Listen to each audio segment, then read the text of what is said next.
Hello guys, welcome back with me again in this channel. On today's tutorial, I'm going to show you how you can create a dreamy looking effect on your videos using CapCut. So here, just add the videos that you want to add it. First, you can go to effects and video effects. Click on the lens category.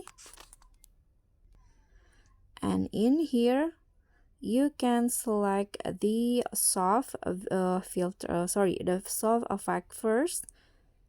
This one, you can adjust the effects to your liking. I'm going to go with 20 first. Click on the check icon, don't forget to adjust the length and add the second effect, which is the edge glow.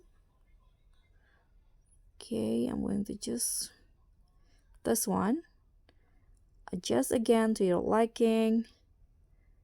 Click on the check icon and adjust the duration.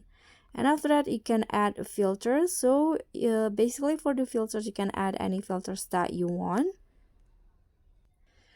I personally like this moody filter, so I'm going to just add this one. And again, adjust the intensity to your preference. Click on a check icon and that's it. So this is the result. Thank you so much for watching. Don't forget to like, comment, and subscribe. Also, click on the thanks. Bye.